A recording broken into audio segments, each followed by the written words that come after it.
이제 재밌는 사기죄 볼 건데,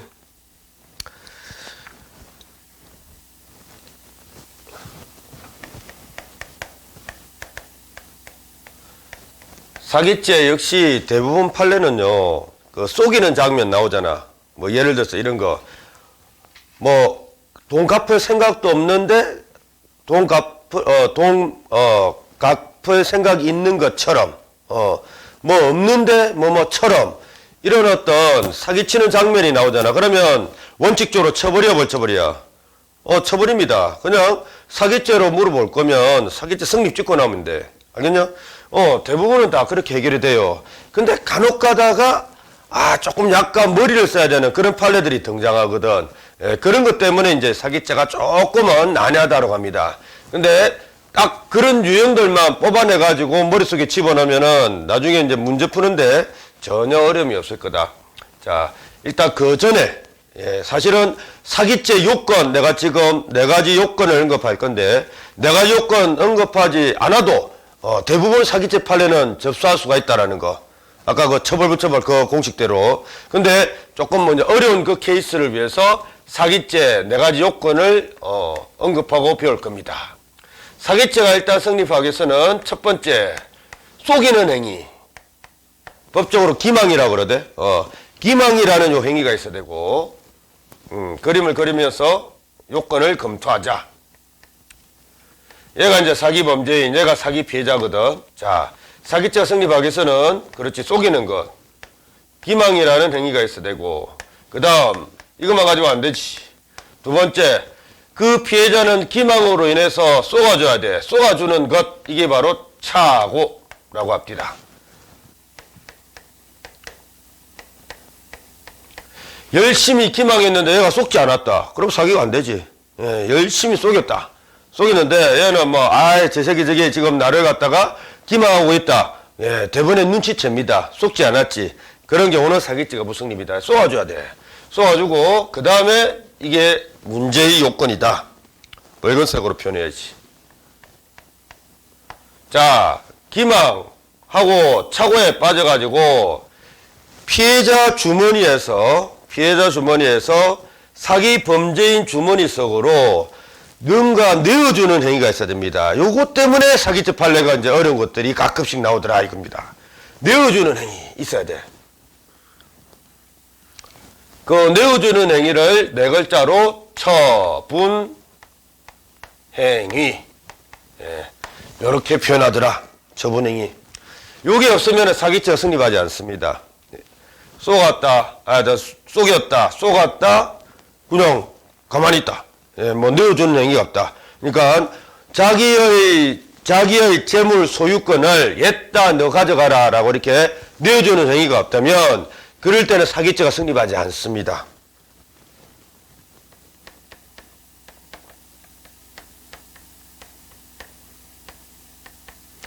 요게 반드시 있어야 된다. 요 법조문에도 없거든? 판례가 만든 요건입니다. 판례가 만든 요건인데 이것 때문에 판례가 어려워져. 사기죄 판례가. 원래 사기죄 판례 얼마나 쉽겠냐. 속인다. 뭐처럼.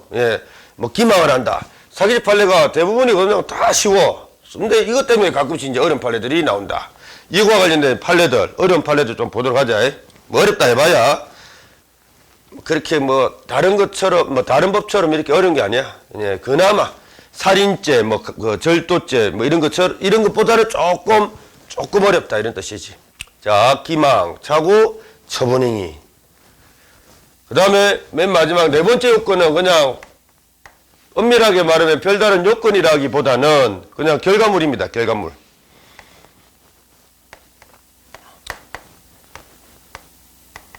피해자가 내어주는 행위가 있으니까 너는 당연히 뭔가 취득하겠지. 바로 그거. 재물 또는 재산상 이익 취득. 이것이 4번째 요건이자 결과다. 제재라고 하던데. 자, 그래서 4번째 제재. 이것까지 해서 사기죄 4가지 요건이 이렇게 탄생이 됩니다. 일단 무조건 오늘 자기 전까지 사기죄의 4가지 요건은 무조건 안겨야 된다. 기착처, 제재 이렇게 안겨하든지 각자 무조건 알고 자야 돼. 알겠어? 그 다음에 특히 요 이상한 이 처분행위라는 것이 세 번째 요건이다라는 것까지 암기한다. 됐습니까? 자. 사기죄 판례는 크게 세 부류로 나눠지거든. 세 부류. 아주 쉬운 판례. 아까도 말했지만 뭐처럼 기망스러운 어떤 그런 장면이 나오는 판례들, 처벌불처벌로 다 해결되는 그런 판례들이 있는가 하면, 그 다음에 이제 조금 생각을 필요로 하는, 처분행위와 관련된 판례가 있습니다. 이와 관련된 판례가 있고, 그 다음에 이 새놈이 등장하는 또 사기 사건이 있어. 하여튼 이 트라이앵글이라고 하지. 삼각구도의 어떤 사기가 있는데 그게 이제 조금 다른 일반적인 사기죄 판례보다 어렵다. 일단 처분행위 언급했으니까 요거부터 한번 접수하러 들어가자. 기왕에 나왔으니까. 처분행위.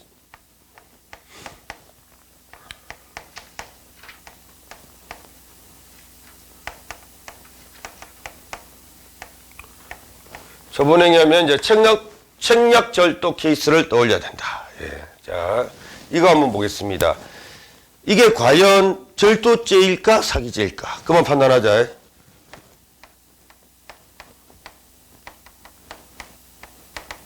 귀금속 사건이 있습니다. 귀금속.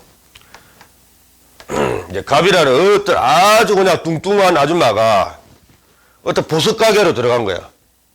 보석 가게로 사기치려고. A가 그 보석가게 사장, 보석가게 딱 들어갑니다. 들어가가지고 이제 이 보석가게 사장한테 이렇게 말합니다. 야, 나 지금 돈 많다. 돈 많은데 나 지금 금목걸이, 금기고리, 기금속 좀 내가 구입하려고 왔다. 좋은 거 있으면 한번 좀 구경 좀 시켜주라. 이렇게 이제 요구를 합니다. 그러니까 딱 보니까 이제 돈 많이 있는 것처럼 보여. 그래서 이제 이 보석가게 주인은 아주 값비싼 금목걸이, 금기고리를 갖다가 이게 제일 좋은 겁니다. 라고 하면서 딱 내어줍니다. 또 잘 어울리겠습니다. 라고 하면서 이렇게 딱 내어줘. 그랬더니 이제 갑이 하는 말이, 야, 이거 내가 좀 시착 좀 해봐도 되겠냐? 어울리는가 확인을 해봐야 될 거 아니냐? 시착 좀 하자. 이렇게 욕을 하니까 이 사장은, 예, 당연히 그러십시오. 라고 하면서 이렇게 딱 내어주는 겁니다. 그래, 이제 뚱뚱한 아줌마는 이걸, 금목걸이, 금기고리를 갖다가 이렇게, 꽂고 이렇게 치렁치렁한 상태를 갖다가 보고, 이제 흡족해 합니다. 이제 그런 상태인데, 이제 딱 시착까지 다 하고, 이제 그 상태로, 시착한 그 상태로 이 보석가게 사장한테 이렇게 말합니다. 야, 이거 내 마음에 든다. 마음에 드는데, 내가 이제 현금으로 내가 결제하겠다. 라고 이렇게 말합니다. 근데 돈도 한 푼도 없어. 현금으로 결제하겠다라고 말하면서, 계산대로 갑니다. 계산대로 가는 척 하면서, 갑자기 배탈이 났대. 갑자기 이제 배탈이 나가지고, 야, 나 지금 쌀 것 같다. 화장실이 어디냐? 라고 이렇게 물어봅니다. 그래, 이제 이 보석가게 사장은 이제 그 매장 가운데서 똥을 싸면 안 되니까, 저기가 화장실입니다. 가르쳐 줘요. 요런 게 키워드다. 화장실, 핑계. 요런 것들이 아마 나올 거야. 화장실 간다는 핑계로, 자, 그래, 내가 뭐 볼일 보고 나서 나중에 계산하고 내가 이렇게 갈게. 이렇게 이제 거짓말을 하고, 화장실 가는 척 하면서 바로 자기 집으로 도망갑니다. 그 금목걸이, 금기고리는 그대로 들고, 자기 집으로 도망간다. 자, 일단 한번 보자. 돈도 없는데 돈 있는 것처럼, 이 보석가게 주인을 갖다가 속였다, 그지? 자, 이렇게 속이는 장면이 나오면, 일단은 사기죄를 의심을 해야 돼. 사기죄를 의심을 해야 되는데, 문제는 이 기금속 사건은 사기죄가 부성립으로 끝납니다. 사기죄 부성립. 왜 그럴까? 자, 일단, 첫 번째, 분명히 속였잖아. 속였지? 속였으니까, 사기죄가 성립하는지 사기죄 부성립하는지 검토해야 될 건데, 기망 있고 착오에 빠졌고 다만 뭐가 없다? 처분행위가 있나 없나? 이러니까 학생들이 이렇게 말합니다. 아이고, 내어주는 행위 있지 않습니까? 시착하라고 내어준 거 아닙니까? 야, 시착하라고 내어준 거지 돈도 안 받았는데 옛다 당신 가져가세요. 아예 그냥 돈도 안 받았는데 이 금목걸이, 금기걸이 소유권을 갖다가 통째로 넘긴 거가? 그건 아니지. 시험 삼아 착용 한번 해보세요 라고 내어준 거지. 그지? 돈도 안 받는데 미쳤냐? 아이고 당신 가져가세요. 내어줬나? 그건 아니잖아. 바로 그 점입니다. 사기죄 성부를 검토했는데 이게 없어. 제일 중요한 요건. 시착하라고 내어준 거지 돈도 안 받았는데 소유권을 통째로 내어준 행위는 아니다. 그래서 처분행위가 없대. 처분행위가 없어서 결국은 사기죄는 불성립으로 끝났다. 자, 그러면 어떤 범죄든 저 아줌마 유죄 판결 선고할 수 있게끔 해놔야 될 거 아니야. 수사를 해야 될 건데 어떤 범죄가 생각나나? 어떤 범죄? 사기죄는 안 돼. 물 건너갔어. 어떤 범죄? 이거 그냥 들고 튀었지? 예, 들고 튀었습니다. 뭐?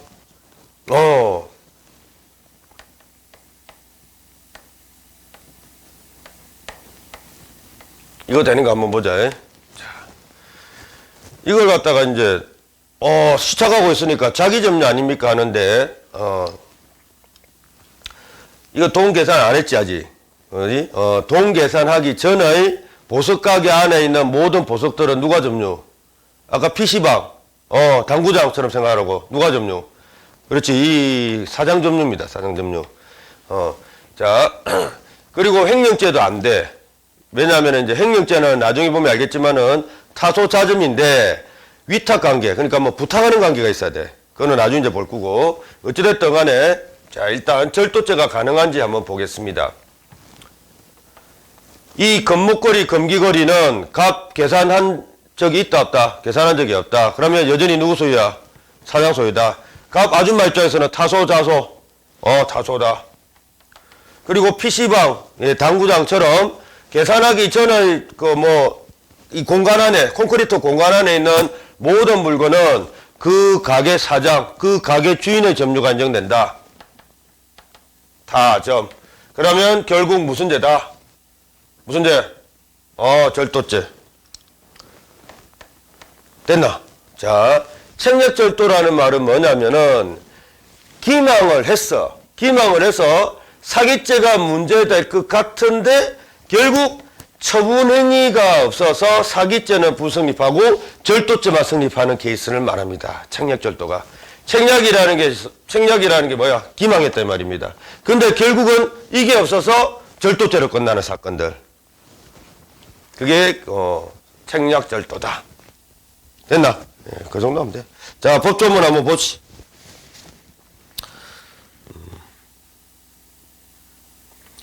사기죄 의의는 너무너무 볼 필요 없는 내용들이고. 자, 252페이지 사기죄 법조문으로 들어가십시다. 근데 법조문 보면은 이것만 있고 이거하고 이거는 있고 이 두 개는 없어. 이거는 그냥 판례가 만든 요건이거든. 그래서 암기를 해놔야 된다. 자, 법조문 확인하자. 사람을 줄박. 그럼 설마 동물을 기망하며 사기죄 성립하겠냐? 자, 사람을 기망에다가 동그라미 꽝 속이는 행위를 말하고, 재물 줄박, 교부를 받거나 재산상 이익 줄박, 이익을 취득한 자는 어쩌저쩌 처벌한다. 재산상 이익 밑에다가 적어보지. 채무면제. 그리고 구체적인 채무면제 취득하여 사기죄가 성립한 경우가 있었지. 뭐더라? 화대사건. 예, 적어놓으면 될 겁니다. 그 다음 동그라미 이항은 집어치우고, 안 봐도 되고 행위객죄 안 봐도 돼. 그 동그라미 3번 재산상 이익 다 아는 사실이지만 다시 한 번 더. 채무면제 현관펜. 그리고 화대사건. 예, 화대사건. 그 다음 사기죄 판례가 얼마나 간단한지 내가 한번 보여드리지. 핵심 판례 1번, 2번 이거는 2번 보죠. 2번 현관펜. 자, 직업의사와 능력이 없음에도 현관펜. 요런 표현 넣으면은 바로 처벌. 예, 직업의사와 능력이 없음에도. 그 다음 저기 4번은 뭐 좀 의미가 있으니까 이건 나중에 놔두고 5번 한번 보죠. 예, 5번 고의부도 준비 사실을 뭐라고 됐어? 숨긴 채라는 말 있지? 숨긴 채 현관펜. 왠지 아름다운 행위냐, 아름답지 못한 행위냐. 그렇지. 그러니까 처벌로 찍으면 된다니까. 별 어려운 건 없다. 그 다음에 조금 이제 아까 4번처럼 의미가 있는 게 있는데, 요거는 요거 기억하면 된다. 요 진리를 기억하라. 자.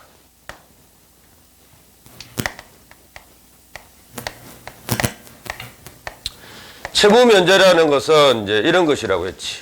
갑, 채무자. 그 다음에, 뭐야, A, 채권자.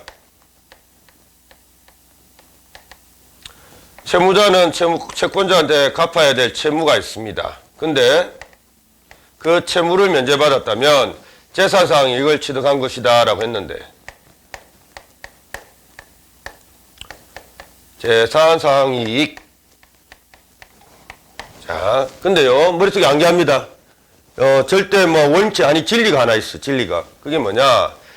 채무자가 아무리 기망을 해서, 채권자로 하여금 채무 면제를 받으려고 해도 채무 면제를 받은 케이스가 단 한 건 외에는 없어. 단 한 건. 그 단 한 건이 뭘까? 기망해가지고 채무 면제 받아서 사기죄가 성립한 단 한 건이 뭘까? 한 건 우리 말했잖아. 뭐? 화대 사건밖에 없습니다. 그 이외에 채무자가 기망을 해가지고 채권자를 속여서 채무 면제를 갖다가 받은 경우는 한 건도 없다. 즉 전부 다 사기죄 부성립으로 끝나. 왜? 요것 때문에 그렇습니다.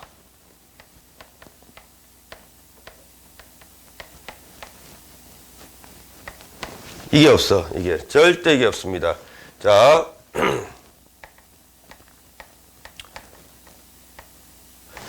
채무 면제 처분행위가 있다라고 하려면 채권자가 채무자한테 이런 의사표시를 해야 돼. 아이고, 이제, 그래, 알았다. 내 돈 안 받을게. 이제 절대로 너 소송을 통해서 돈을 갖다가 받지 않을 거다. 이런 어떤 의사표시를 해야 됩니다. 근데, 봐봐라. 채무자가, 예를 들어서, 위조통화를 얘한테 딱 이렇게 교부하는 거야. 야, 이제 돈 갚았다라고 하면서. 위조통화를. 근데 상식적으로 생각해봐. 그럼 내가 이제 소가사한테 받았다 치자. 이 채권자가 그 위조통화임을 알면은, 나중에라도 알면은, 채권자는 채무자한테 채권을 갖다 청구하겠나, 청구 안 하겠나? 그래, 청구하지. 그러니까, 얘가 무슨 가짜 돈을 자기한테 줬다. 그 사실을 알았다면, 채권자는 100% 소송을 제기해서 받아낼 거야. 예. 저기 말은, 채권자가 실제로 자기가 현금 있잖아요, 현금. 실제로 자기가 현금을 갖다가 지급받지 않는 한,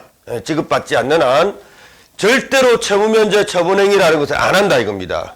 그래서 채무면제 처분행위가 없어서 채무면제에 대한 사기죄가 성립한 케이스는 한 건도, 한 건 있다, 한 건. 화대. 근데 그러면 화대는 왜, 사기죄가 성립했습니까? 그것도 똑같이 채무면제 케이스인데. 왜 그러냐?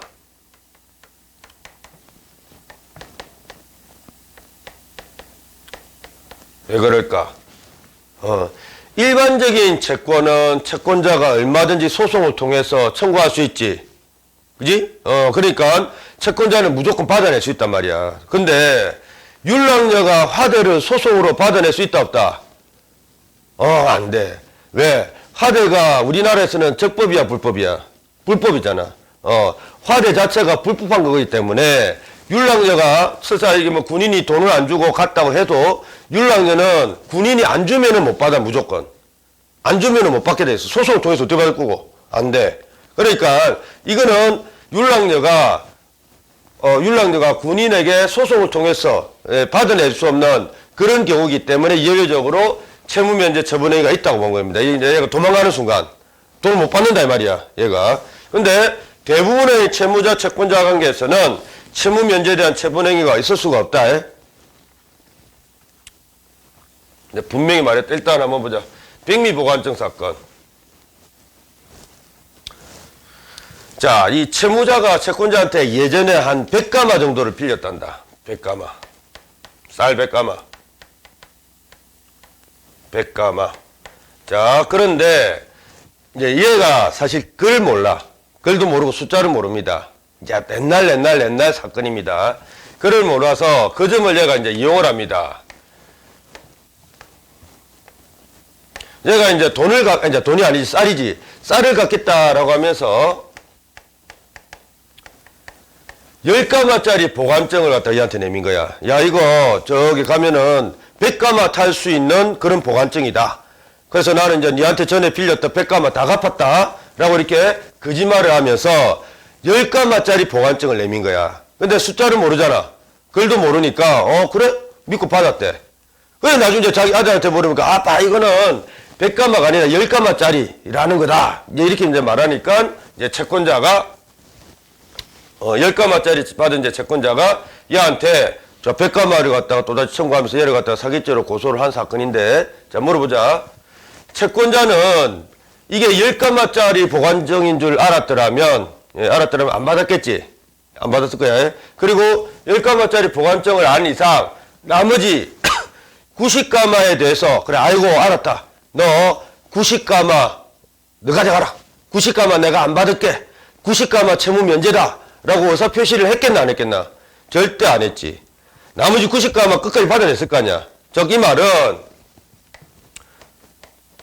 나머지 받지 못한 90가마 채무 면제에 대한 처분회의가 있단 말이에요. 어떤 말이? 이게 없다 이겁니다. 즉, 아무리 얘가 이제 기망을 해가지고 얘한테 100가마짜리다라고 하면서 10가마를 내밀었다 하더라도 요게 없어. 예. 그러니까 채권자는 끝까지 받아낼 거야. 채무 면제 처분회의가 없어가지고 결국 사기죄 무진 그런 케이스였다. 그 위에 게.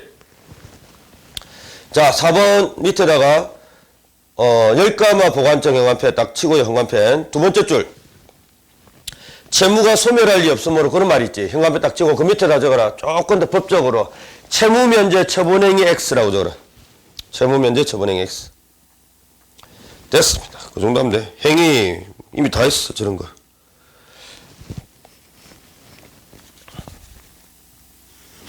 그 다음에 나머지는 좀 더 판례할 때 보도록 하자. 그 다음에 디귿번. 뭐 기망이 속이는 수단인데 아유 뭐 특별한 내용 없습니다. 특별한 내용 없고 그냥 속이는 방법은 무제한이다. 뭐 그 정도만 기억하면 될 것 같아. 그 다음 C번. 에휴 너무너무 필요 없는 내용들이 너무 많습니다. 그 다음 오른쪽 봐봐. 오른쪽 보면 그 핵심 판례만 보자. 핵심 판례. 그 위에 이론적인 내용들 있잖아. 판례 아닌 내용들은 보지 마세요. 머리 아프다. 자, 핵심 판례 보겠습니다. 형법의 표준시는 무슨 시라고?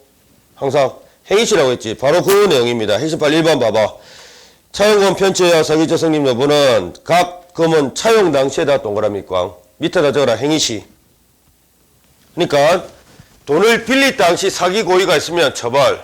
돈을 빌릴 당시 사기 고의가 없다. 없다. 근데 뭐 어떻게 나중에 사업이 부도가 나서 못 갚았다. 그럴 때는 불처벌. 행위 당시를 기준으로 한다. 그 다음에 2번 봐봐. 결제되지 않으리라는 점을 예견 현관펜.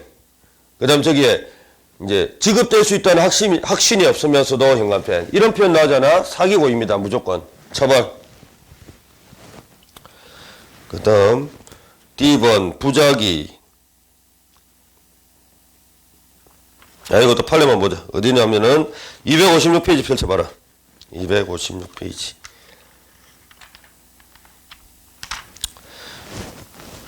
자, 어떤 물건 거래할 때 그 물건을 판매하는 판매자와 물건을 구매하는 구매자들은 자기의 상태에 대해서 솔직하게 상대방에 말해줄 의무가 있습니다. 법적으로. 특히 요 물건 판매자, 이제 유식하게 매도인이다라고 하는데,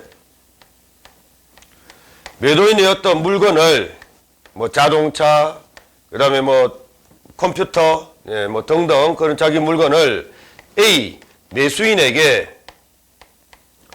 팔려고 할 때는 자, 매너 있게 물건의 상태가 어떠한지 정확하게 알려줄 의무가 있어요. 법적인 의무가. 야, 내 물건 여기 끄트머리 하자가 있는데 그래도 살래? 솔직히 말을 해줘야지.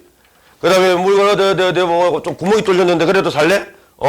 당연히 얘기를 해줘야 됩니다. 자, 물어보자. 우리 총론에서 부작위본 배웠지? 자, 이렇게 뭔가를 해줄 의무를 총론에서 뭐라고 불렀더라?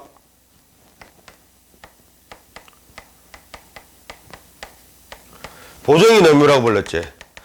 자, 아버지는 아들 빠졌을 때 아들을 구조해야 될 의무가 있다, 없다? 있다. 그 의무가 뭐다? 보정인 의무라고 했지. 자, 매도인도 매수인에게 이런 자기 물건 상태에 대해서 알려줄 보정인 의무가 있습니다. 근데 입을 꾹 다물고, 돈만 그냥 챙깁니다. 그렇다면, 보정인 의무 있는 자가 그 의무를 이행하지 아니한 경우니까, 부작위에 의한 사기죄가 성립한다고 했지? 옛날 했던 거다.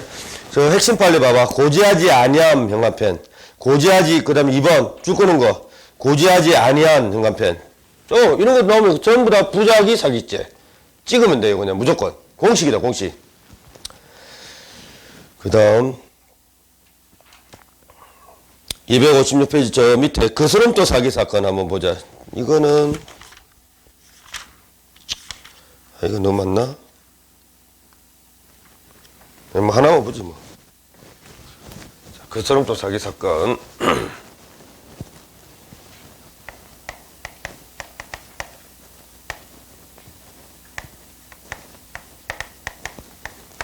요거는 두 가지 경우가 있는데 두 가지 다 암기하고 있어야 된다. 어떤 경우냐? 값이 있는데, 자, A로부터 물건을 구입을 합니다. 얘가 이제 판매자, 얘가 이제 구매자거든. 물건을 구입하는데, 자, 돈을 갖다가 이제 한 10만 원 주고, 이제 돈을 갖다가 거슬러 받는 상황이야. 돈을. 이제 그 만 원짜리를 구입하는데, 자기하수표 10만 원짜리를 지급했다. 그러니까, 물건을 판매하는 얘는 9만 원 거슬러 줘야 되는 그런 상황입니다. 9만 원. 근데, 자, 이제 얘가 이제 돈을 셉니다. 예. 돈을 세는 중에, 키워드만 딱딱 말하자. 거스름돈을 세는 중에 또 다르게 표현하면은, 거스름돈을 갖다가 세어가지고, 이제, 거스름돈을 갖다가 다 세기 전, 똑같은 말이다. 세기 전에 갑이 초과 사실을 알아요.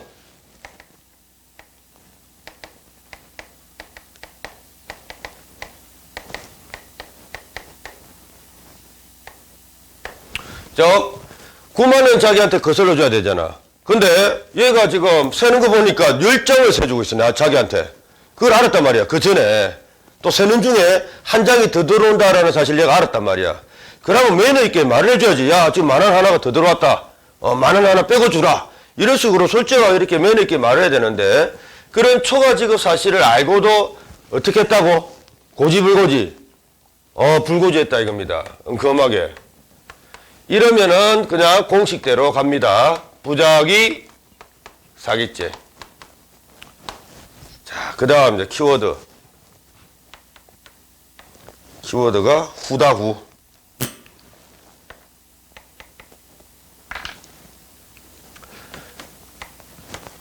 똑같은 상황이야. 똑같은 상황인데,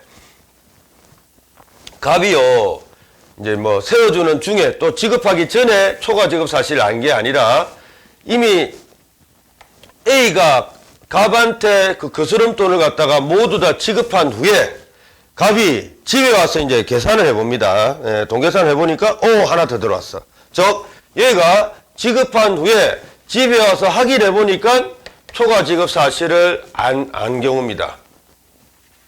이거 적자.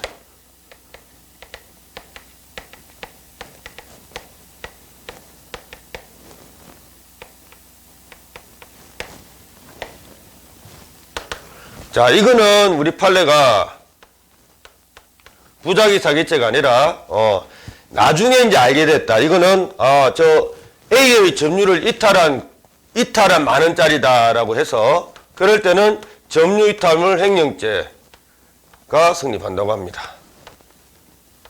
됐나? 예. 이렇게 두 가지로 나눠야 돼.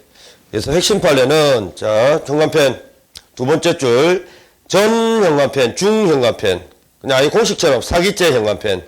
근데 사기죄 앞에 빠진 거 삽입시키자. 부작위 삽입. 그 다음,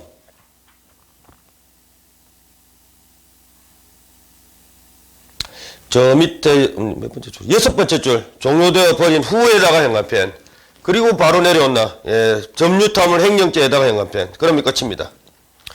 그 정도 하면 되고, 예, 뭐, 이론적인 내용들은, 안 논다. 그 특히, 라번, 보험계약, 그 다음에 2번, 과장광고 문제, 이런 것들은 판례를 통해서 숙지를 해야지, 이렇게 책에 있는 이론스러운 내용들을 통해서 숙지할 필요가 없다. 예?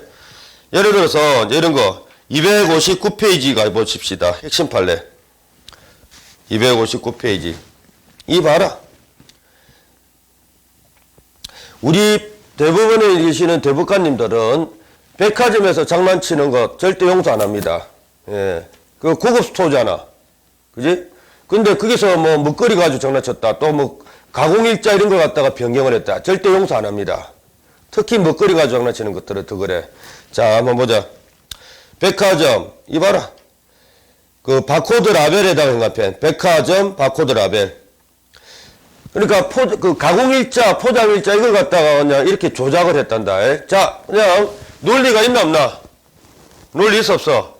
없다. 이런 거 암기할 필요 없어. 이거는 이런 것들은 대부분의 그 90%의 사기죄 판례들은 이런 거 암기할 필요도 없어. 자, 처벌. 바코드 라벨 사건이라고 합니다. 이렇게 물어볼 거거든. 사기죄 성립 부성립. 성립 적으면 돼. 2번 마찬가지입니다. 행간편. 한우에다가 행간편. 한우 사기 사건입니다. 먹거리지. 먹거리 가지고 장난치면은 처벌입니다. 아니 어떤 뭐 식당에 크게 이렇게 광고 간판으로 한우만 판매합니다. 이렇게 써 붙여놨는데 나중에 가서 먹어보니까 한우가 아니라 수입산이더라. 용서한다, 용서하지 않는다? 용서 안 합니다. 처벌.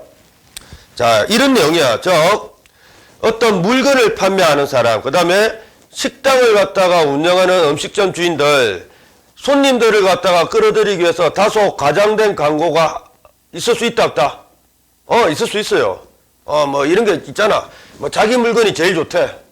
그 다음에 뭐 자기 음식이 제일 맛있대. 그 정도는 봐줍니다. 근데 이렇게 구체적으로, 한우만 판매합니다 해놓고 실제로는 거짓말로 수입산만 팔아. 이렇게 구체적인 구체적인 광고는 그 정도를 갖다가 이렇게 넘었었다라고 해가지고 무조건 처벌한다고. 특히 먹거리와 관련해서는. 그런 거다.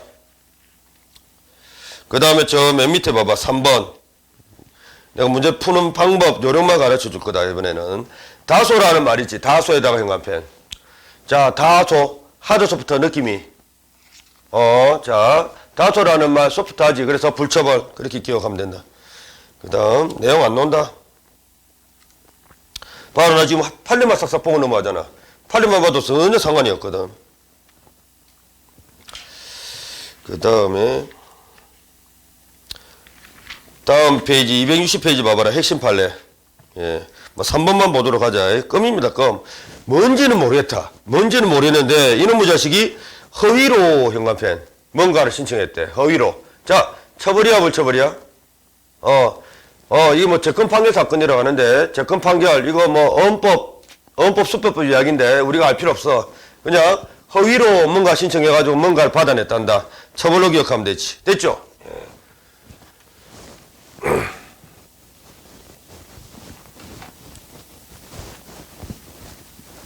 그러니까 사기죄 판례는 대부분 다 처벌 불처벌로 다 해결이 돼. 다만 이제 예외적으로 이런 것들이 몇 개 있을 거고, 그지? 이런 것들이. 그 다음에 이제 지금부터 배울 이런 것들이 이제 사기죄의 좀 고난이도 판례다. 자.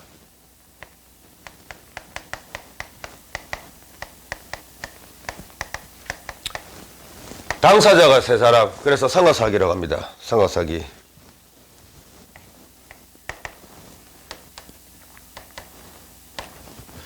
보통 사기죄 구조는 이렇잖아. 갑 있고, A 있고, 자, 범죄인 있고, 피해자 있고, 1대1이제. 보통 사기죄 구조는. 근데 상하사기는 당사자가 세 사람. 뭐 이런 경우입니다.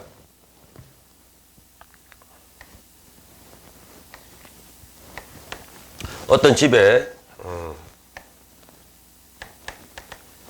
이제 A가 있고 B가 있다 치자.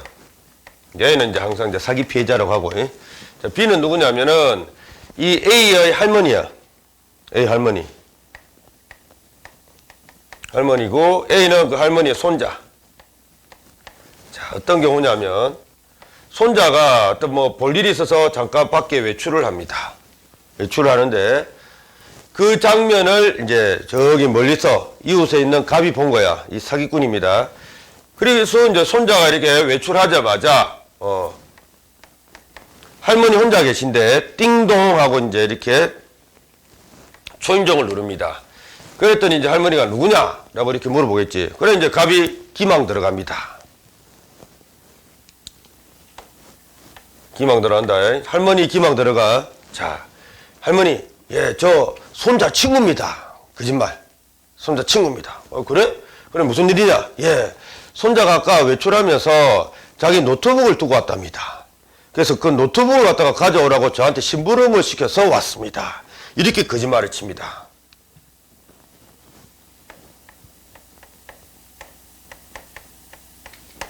그래 이제 뭐 연세 많으신 할머니는 그게 속아 넘어갈 수 있지. 예, 그래서 그러냐?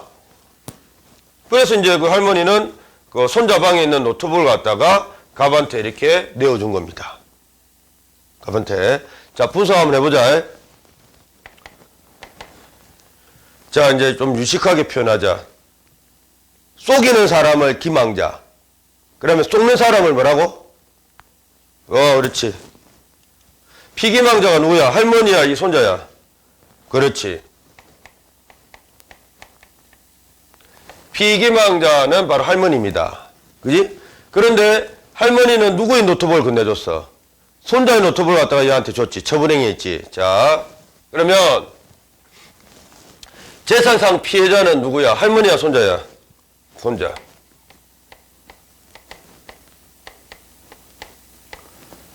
바로 요런 구조인 경우입니다. 보통은 피기망자와 재산 피해자는 일치불일치. 일치하는데 이것처럼 피기망자와 재산상 피해자가 불일치하는 이런 경우를 구조가 삼각구조다라고 해서 삼각사기 이렇게 부릅니다. 됐나? 자, 그런데 이제 이거보다는 이게 더 어렵지.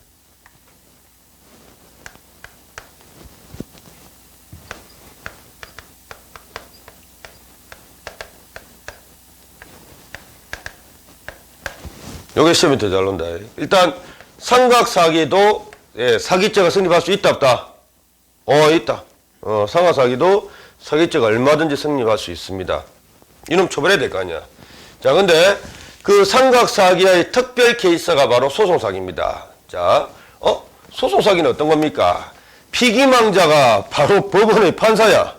예, 법원의 판사가 쏘고 넘어갑니다. 저런 아주 그냥 완전 전문적인 사기꾼은 일반인보다는 이렇게 법원의 판사들을 갖다가 속이는 것에 대해서 더 희열을 느끼는가 봐. 자, 이제 이런 구조입니다. 이제 어리라는 애가 있고, 여기 법원이 있는데, D라고 하죠. 자, D가 있습니다. 자, D는 을한테 전혀 돈 빌려간 사실이 없어. 돈 빌려간 사실이 없는데, 을이 법원을 상대로 소를 제기합니다.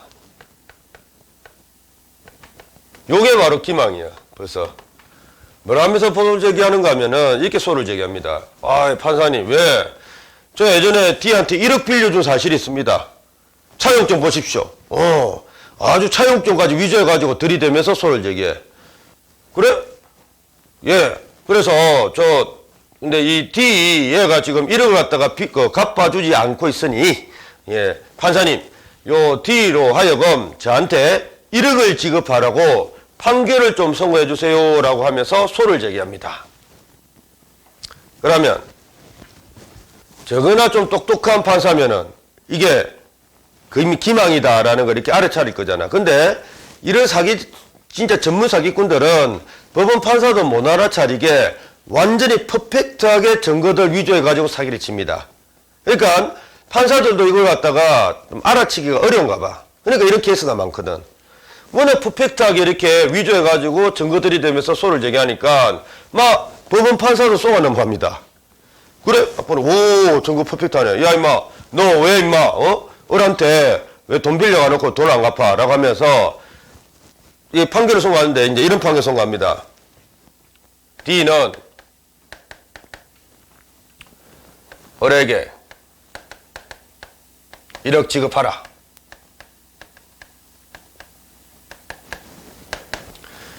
이런 판결문을 작성해서 이런 판결을 선고합니다. 그럼 얘는 똥대입니다, 이제. 예, 똥대. 예. 만약에 이 판결 내용이 대법원에서도 확정돼 버리면 얘는 어쩔 수 없어. 줘야 돼. 어쩔 수 없습니다. 울면 그냥 줘야 돼. 욕하면서. 만약에 개기면 얘 집 강제 집행 당한다고. 법원 판결을 갖다 무시했다. 이렇게 해가지고 강제 집행 당합니다. 어쨌든 이런 경우가 생긴다. 자, 그러면 요런 판결 내용 의미가 뭐야? 을이 이겼단 말이, 을이 졌단 말이가. 사기꾼이 이겼단 말이지. 사기꾼 뜻대로 졌잖아. 성소 판결이라고 하지. 물론 1심, 2심, 3심 거쳐가면서 이런 억울한 판결은 구제가 될 겁니다. 대부분. 근데 만약에 최종심 3심에서까지 그냥 이거 갖다 그대로 확정해버리면 즉 사기꾼 유리하게 사기꾼 성소 판결 확정이 돼버리면 이러면 이제 끝납니다. 줘야 돼. 쫓기고. 예, 그냥 줘야 돼. 자, 그러니까 요 법원의 판결 내용 이 자체가 뭐 처분행위입니다. 예. 판결 선고하자마자 줘야 돼. 울면서. 우리나라 사법 시스템이 그렇다. 자, 그러면 이제 여기서 이제 이 사기죄 구조를 한번 파악 한번 해보자. 자, 역시 마찬가지. 피기망자가 누구야? 법원이야? D야? 피기망자. 그렇지. 이 바보들이 속지, 바보들이. 재산상 손해자는 예. 재산상 피해자. 일치 불일치. 불일치. 자, 이것도 삼각구조지. 삼각구조인데 피기망자가 법원의 판사다라고 해서 이런 구조를 소송사기라고 부릅니다. 자, 근데 소송사기에서 제일 잘 나오는 것 소송사기죄의 실행착수 시기 소재기 요때부터 기망하잖아. 예, 요때부터 기망하니까 요거 잘 나오고요. 그 다음 요 빨갛게 되어 있는 거 성소 판결 확정되면 빼도 박도 못하고 줘야 되지. 예, 요게 바로 기수시입니다. 소송사기죄 기수. 요거는 소송사기 실행착수. 요런 게 시험에 나온다. 됐나? 뭐 그런 내용들이 이게 아주 그냥 막 복잡하게 서술되어 있는데 핵심 판례만 한번 보면 됩니다.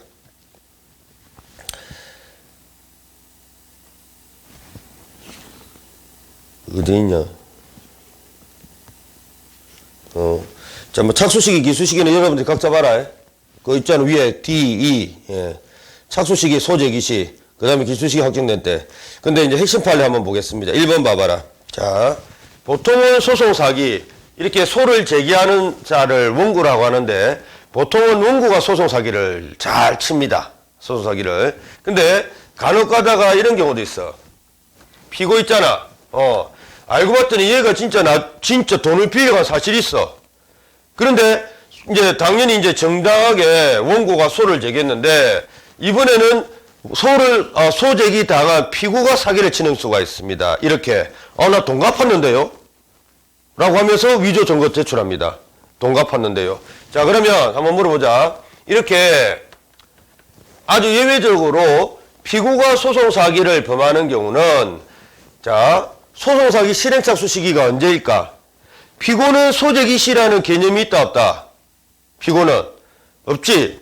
피고는 소제기 당하는 사람이니까 피고는 소제기 시가 없어. 그러면 피고가 이렇게 나 돈 갚았는데요? 라고 위조 증거를 갖다가 이렇게 들이대면은 언제 그러면 실행착수가 있다고 볼 것인가? 바로 그 제출시입니다. 현관펜.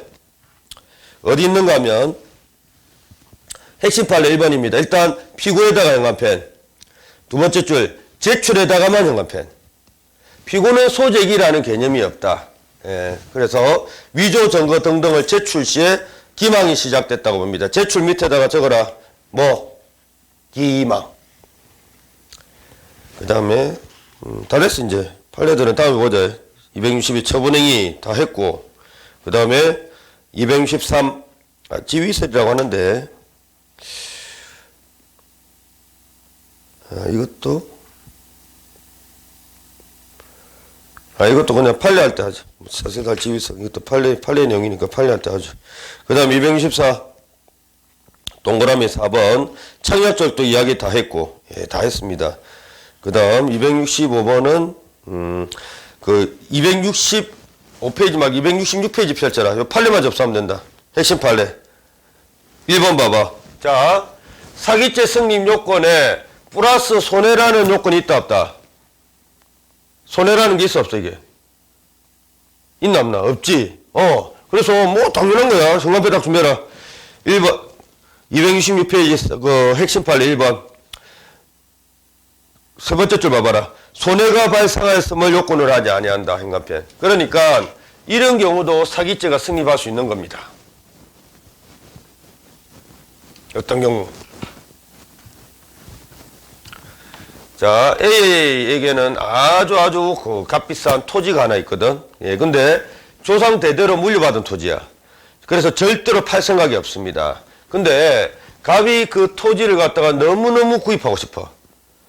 그래 몇 번씩 찾아갑니다. 한 10번 찾아가. 야, 이 좀 팔아라.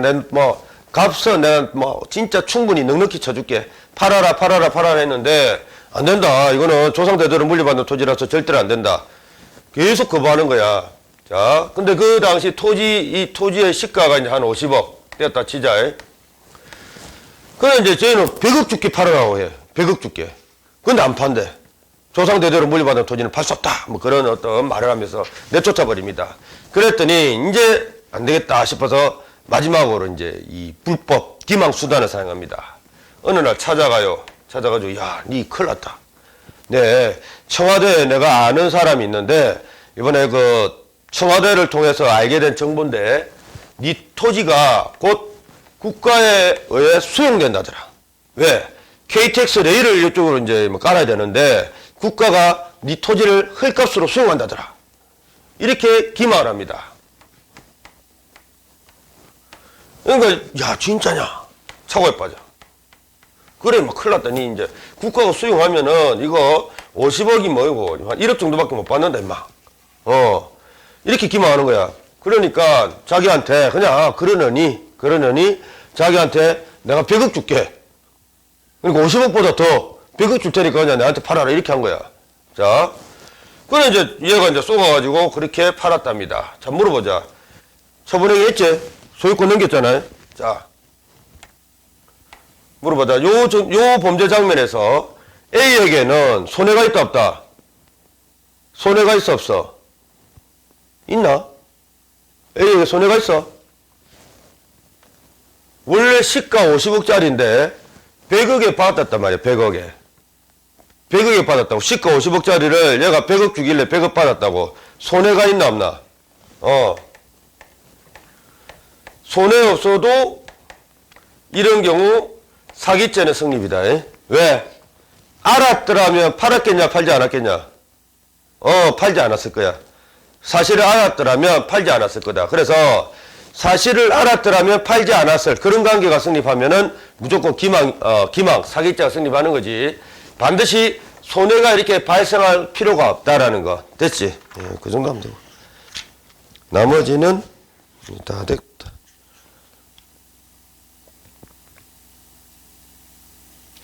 270페이지 전부 다 판례니까 판례할 때 하도록 하고 271페이지 불법 원인 급여와 사기죄인데 불법 원인 급여 밑에다가 적어라. 화재 사건 적어놓으면 이해가 될걸? 271페이지 불법한 돈이라고 했다. 예, 불법 원인 급여는 불법한 돈입니다. 마약 자금, 도박 자금, 화재입니다. 근데 자, 아까 화재 사건에서 뭐 기망이 있잖아. 기망을 해서 화재를 갖다가 면제받았다. 사기죄 성립이었지. 이렇게 아무리 불법한 돈이라도 상대방 기망해가지고 취득했다면 그냥 범죄가 성립한다. 기망이라는 그 불법 수단을 사용했기 때문에 무조건 범죄가 성립한다라는 그런 판례입니다. 그 정도 하고 나머지는 판례 전부 다 판례 덩어리니까 판례 때 보도록 하고 273페이지 봐봐. 동그라미 5번 기망에 의한 매업료 면탈 매업료 밑에다 화재라고 적어놓으면 되고 다 아는 이야기니까 생략하자. 그 다음 274 넘기고 275 컴퓨터 사용 사기죄는 이제 조금 쉬었다가 계속 이어서 하도록 합니다.